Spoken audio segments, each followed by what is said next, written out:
sa aming pagpapakinig po ng iyong mga salita na aming tanggapin ang iyong mga salita na maririnig po namin na magagaling po sa akin.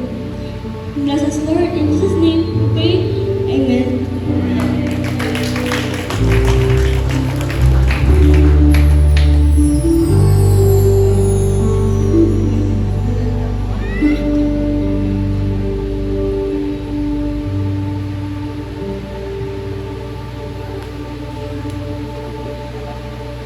Yan.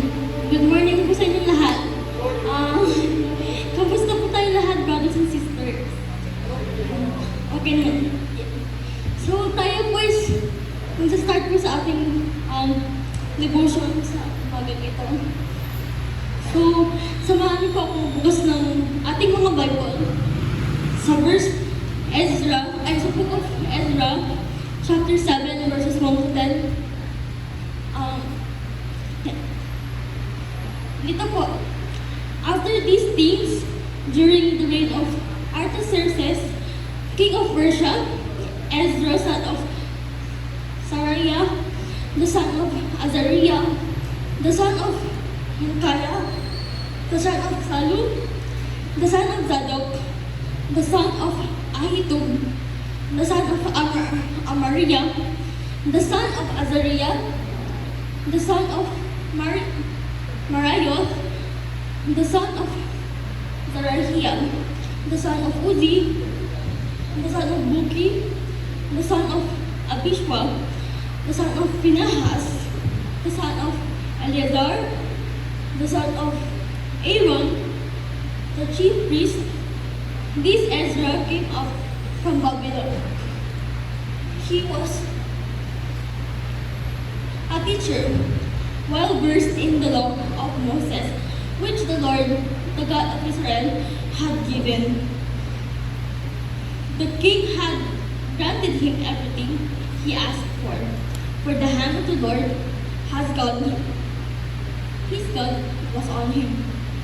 Some of the Israelites, including priests, Levites, musicians, gatekeepers, and temple servants, also came up to Jerusalem in the 7th year of King Artaxerxes.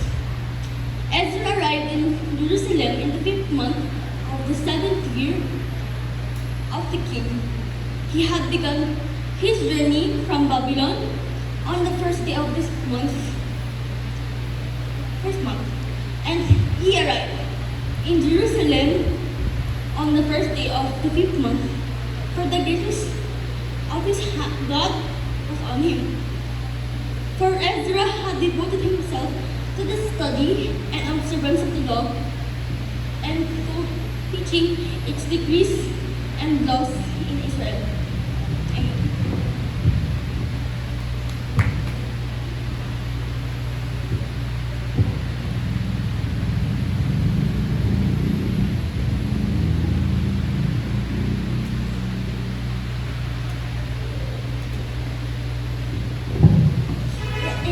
Yan po yung ating pag-aaral po. Pero ano po ba yung main na sinasabi po sa Bible verse na yun? So yun po yung total dependence on the good hands of God. Ano po? Yun yun. So, meron po akong tatlong points na ibibigay po mamaya. So, doon po, ipinapakita yung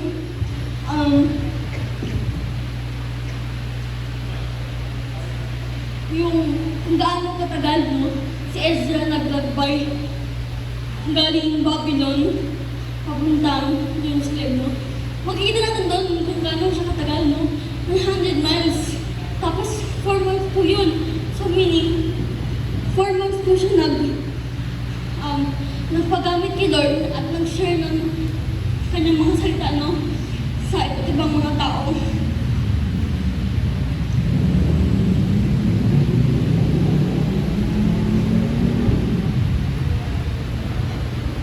So meron po akong gustong i-point out na verse. Yun po yung verse 10. So, balikan po natin yung verse 10.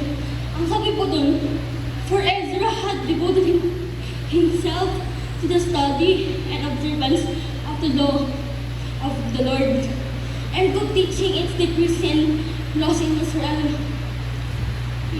So dito po pinapakita yung kung gaano po naging committed si Ezra na mag-share po ng word of God sa iba't ibang tao. So, nagsan po siya ng kanyang puso at isipan na mapag-aralan yung law of the Lord. Yan no.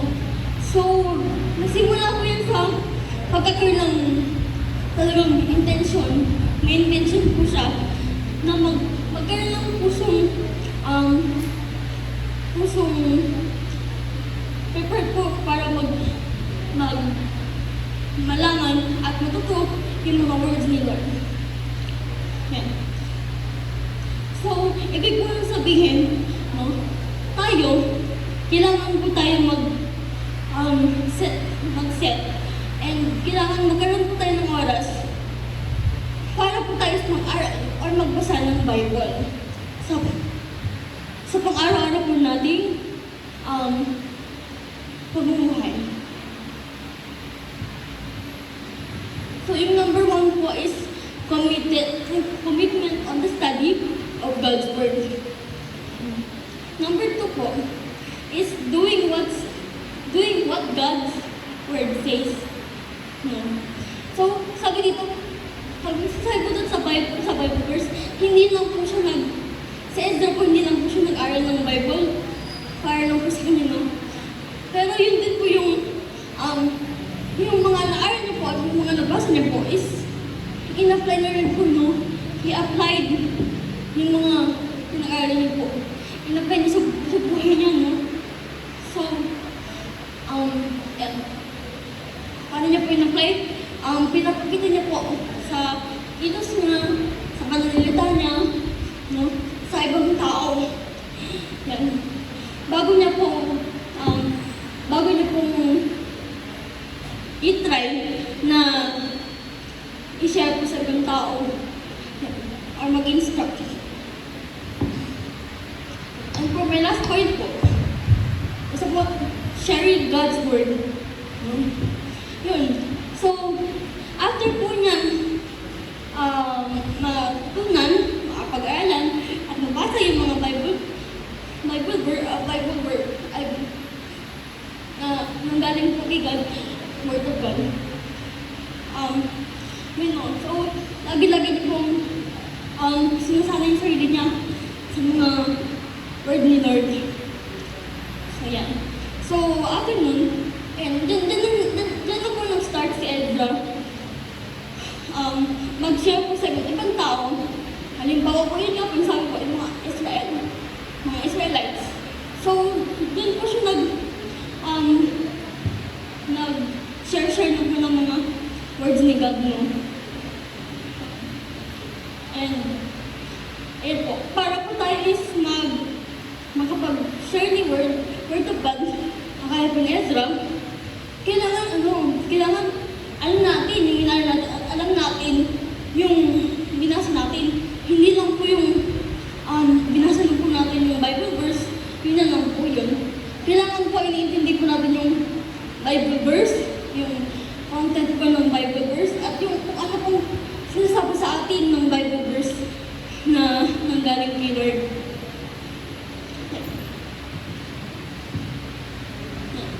So, dapat na po tayo sa challenges. So, dito po sa Bible verse, no, ano po kaya yung mga challenges na pwede po natin i-apply sa ating buhay, no? So,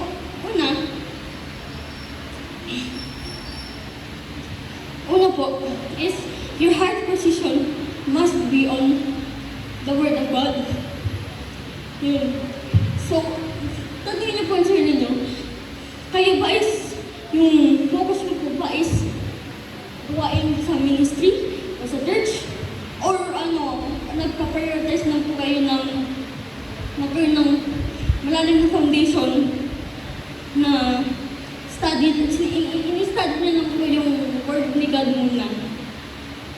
Pangalawa po, your heart's alignment must be with God's will. So yan, tanungin po natin yung sarili natin.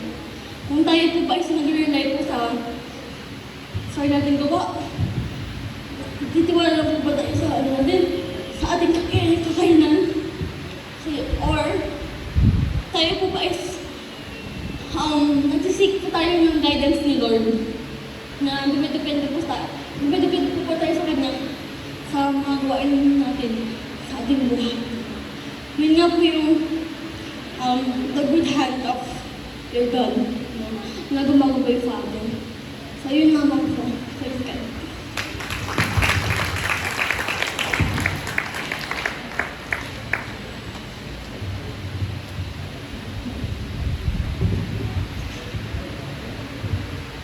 Thank you, Sister Nice. Na-bless po ba kayo sa narinig niyo sa patutuan, Sister Nice? Nakaka-bless po, no? Isang kabataan talagang ginagamit ng Panginoon para maibahagi ang salita niya. Yan. Bago po natin bigyan diin yung challenge na binigay ni Sister Nice kanina, gusto ko lang pong i-share sa inyo o ipaalala sa inyo kung saan ba nanggaling yung Book of Ezra. Nakita po natin na itong Book of Ezra ay isa to sa milestone ng faithfulness ng ating Panginoon. Nabasa niyo po ba sa ating devotions? Kasi ito yung book ng devotion natin for this week, itong mga nakaraang linggo. Bakit ko po nasabing milestone ito ng faithfulness ng ating Panginoon? Meron po ba nakakaalam? Ayan. So, gusto ko po munang balikan, ano ba yung nangyari bago nagkaroon ng Book of Ezra o paano na isa-isay yung Book of Ezra. Tingnan po natin sa Ezra 5:11 to 13. Pwede yung pa-flash sa screen. Ezra 5:11 to 13.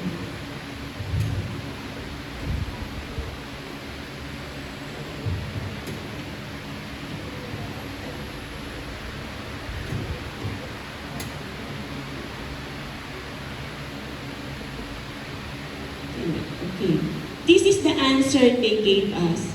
We are the servants of the God of heaven and earth, and we are rebuilding the temple that was built many years ago. One that the great king of Israel built and finished. But because our ancestors angered the God of heaven, He gave them into the hands of Nebuchadnezzar, the Chaldean, king of Babylon, who destroyed this temple and deported the people to Babylon. However, in the first year of Cyrus, king of Babylon, King Cyrus issued decrees to rebuild the house of God. Kung babalikan po natin, bakit ba nandoon ang mga Israelita sa Babylon? Ito ay dahil sa kaparusahang binigay sa kanila ng Panginoon. At itong pangyayari na ito kung kailan ay sinabi ni Prophet Jeremiah na after 70 years ay ire-restore niya ang Israel. Ibabalik sila doon sa bansa nila. At hindi po ito nakalimutan ng ating Panginoon. 70 years silang nasa Babylonia at naging alipin. Bakit? Dahil sa pagsuway nila, pagtalikod nila sa ating Panginoon. At ito yung katuparan na ng pangako ng Panginoon that they will be restored at babalik sa kanilang bayan.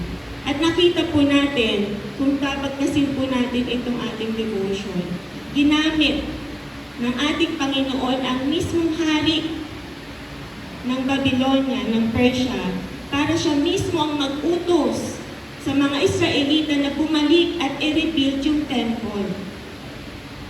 Grabe, no? Kaya pala ako nandito ngayon kasi pinagplanuhan pala ako ng Panginoon. Pinagplanuhan niya ako at kayo din. Alam niyo ba yun? Pinagplanuhan kayo ng Panginoon.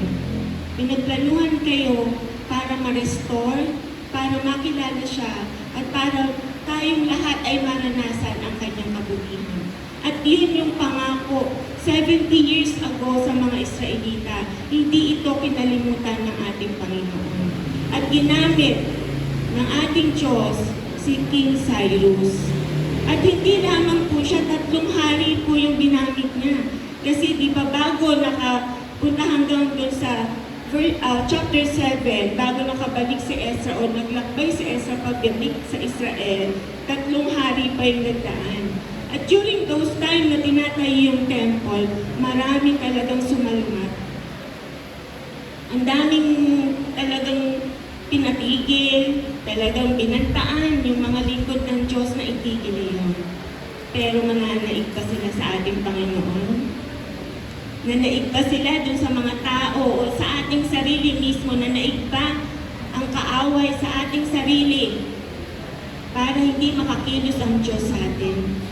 Nagtagumpay siya, di ba? Nagtagumpay ang Panginoon sa bawat isa sa atin. Kaya andito tayo ngayon, nakakarinig ng kanyang salita, nararanasan ng kanyang pagkilos, ang kanyang kabutihan.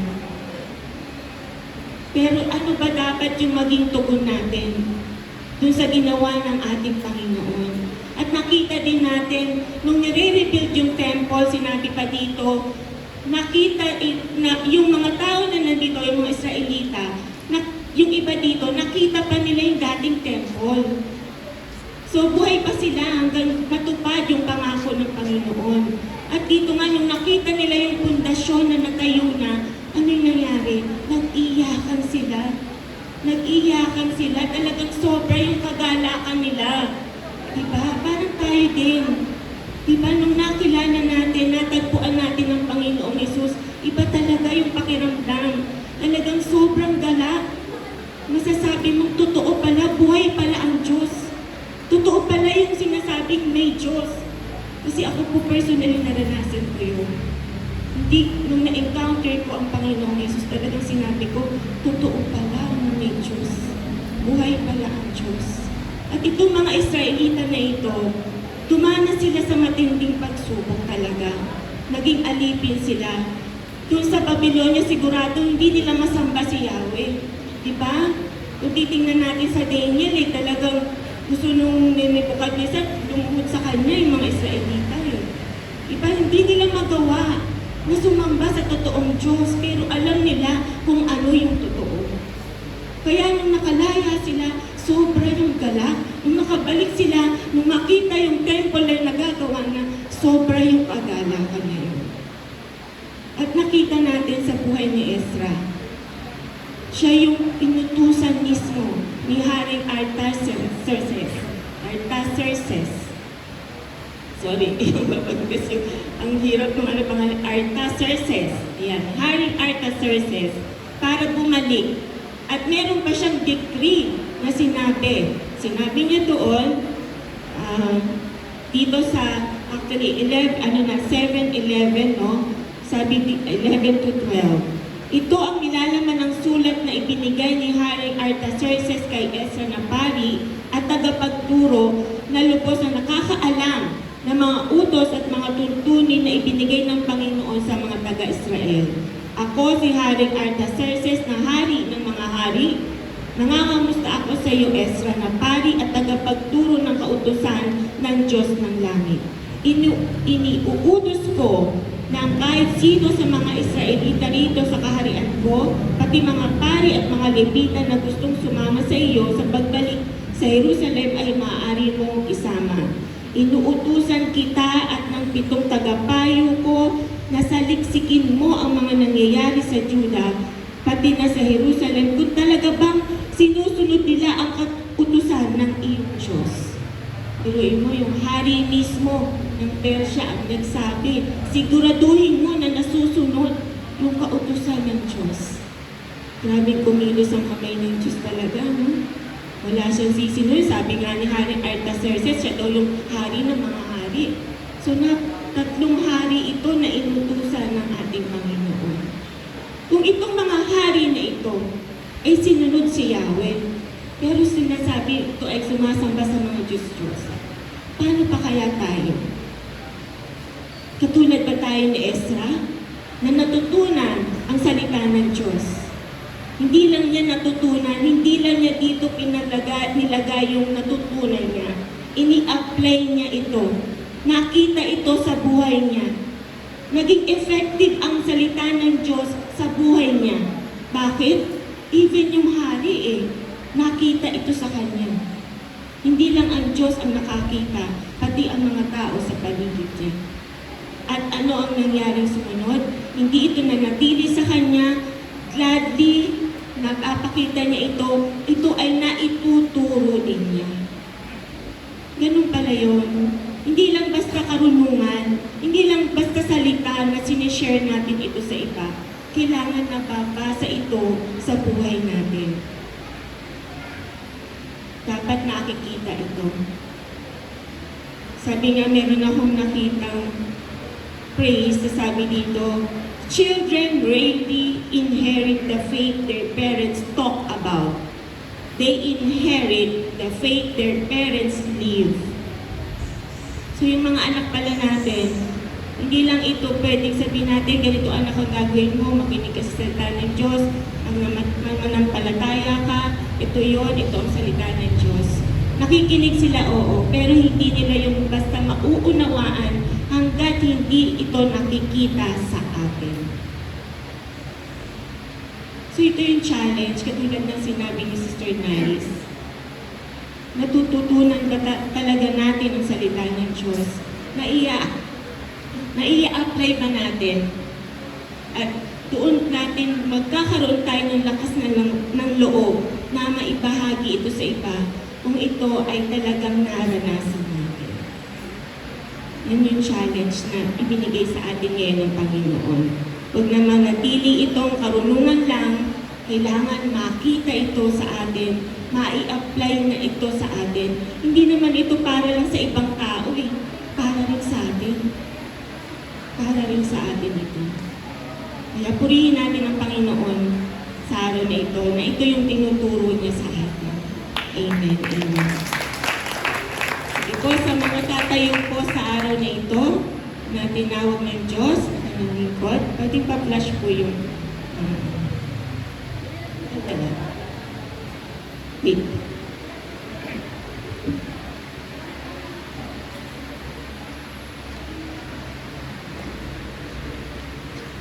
Okay, so sa song lead po, si Sister D.A. po, yung ating nag-song lead kanina. Sa devotion, si Sister Nice. Then our call to order, si Sister Kim. Sa scripture reading, si Brother Raymar, nandito na po. Sa song lead, si Sister Darlene. Opening prayer po si Brother Pablo. Intro to our speaker, Pastor Henry. And ang mag-word po si Pastor Dodi. Welcome po, Pastor Dodi. Ayan. Prayer box po natin si Brother Raymar. Then, tithes and offering si Sister Tina. Sa intercessors po natin si Sister Lori and Sister Aileen. Kids Ministry si Sister Manny and Sister Joven po. Sige po tayo po tumayo at ipanalangin po natin yung ating service para sa araw na ito. Hallelujah. Lord, purihin ka, Panginoon. Maraming salamat po, Panginoong Diyos, na ipinaalala mo sa amin yung buhay ni Ezra. Katulad po namin, Panginoon, na tinawag mo para magpatotoo sa kabutihan mo sa buhay namin ito, Panginoon. Tulungan niyo po kami na hindi lamang manatili sa aming isip at puso ang iyong mga salita, bagkus ito ay magkaroon ng buhay mismo sa amin. Makita ito na kumikilos sa amin, na ito po yung nagiging sandigan namin sa bawat araw, Panginoon. Tulungan niyo rin po kami na hindi lang ito manatili sa amin, kundi maibahagi din namin ito sa iba. Para kung sino man yung nawawalan ng pag-asa, kung sino man yung naguguluhan sa kanyang buhay, ay magkaroon ng kapayapaan na nagmumula lamang sa iyo. Maraming salamat po, Panginoon, dahil hindi ka tumitigil sa buhay ng bawat isa. Patuloy mo kami gabayan, patuloy mo kami bigyan ng karunungan, Panginoon, para patuloy namin mai-apply sa buhay namin ang iyong mga salita. Lord, sa araw pong ito, sa gawain mo, tinataas po namin ang Sunday service na ito. Lord, hindi po ito magkakaroon ng kaganapan, ng katagumpayan, kung hindi mo kami sasamahan. Kaya sa oras na ito, Panginoon, ang dalangin namin na ibaba mo ang iyong banal na presensya sa aming kalagitnaan. Wala ka pong lalampasan, Panginoon. Alam mo ang laman ng puso ng bawat isa. Lord, i-empty mo po ang puso namin para mapunan mo ito, Panginoon. Ikaw lamang po ang nais namin maranasan sa oras na ito. Lord, ano man po yung plano mo, Panginoon, alam namin na maganda ito. Sa oras na ito, sa aming service na ito, mararanasan namin ng kalayaan, ang kagaalingan, ang restoration na nagmumula sa iyo. Ikaw po, O Diyos, ang malayang kumilos sa bulwagang ito. Lord, sa aming pong lingkod, sa inyo pong lingkod, na gagamitin sa araw na ito, kasihan niyo po siya ng iyong banal na Espiritu. Ikaw po yung manguna sa Kanya. Through His Word, O God, ay makilala ka pa namin, maunawaan ka pa namin, at maranasan namin ang presensya mo, Panginoon. Maraming salamat po sa buhay ni Pastor Tony na nandito ngayon. Ikaw po yung maitaas at matakila sa kanyang buhay. Lord, maging sa mga workers na gagamitin mo sa araw na ito, anoint each one of us, Panginoon. Maraming salamat po dahil yung lalabas po sa aming labi ay nagmumula lamang sa iyo. Ikaw po yung maranasan through us, Panginoon. Maraming salamat po. Sinasansala po namin ang lahat ng gawa ng kaaway na nagpaplanong sirain at wasakin ang gawain na ito. Walang katagumpayan ng plano ng Diablo sa oras na ito. We declare it in the name of Jesus, in the name of Jesus. And we are applying the blood of Jesus sa bawat sulok ng lugaring ito, maging sa lahat ng instrumentong gagamitin, sa mga materials na gagamitin, magiging maayos po ito, Panginoon, dahil ito ay tinataas namin lahat sa iyo, Panginoon Diyos. Maraming salamat po. Ngayon pa lang, dinideclare na po namin ang katagumpayan mo, Panginoon, sa buhay namin lahat, sa gawain na ito. Ikaw lamang po ang maitaas at madakila sa oras na ito, Panginoon Jesus. Maraming salamat po. Ito po ang aming dalangin sa makapangyarihan mong pangalan at sa kapangyarihan ng iyong banal na Espiritu. In Jesus' mighty name we pray. Amen.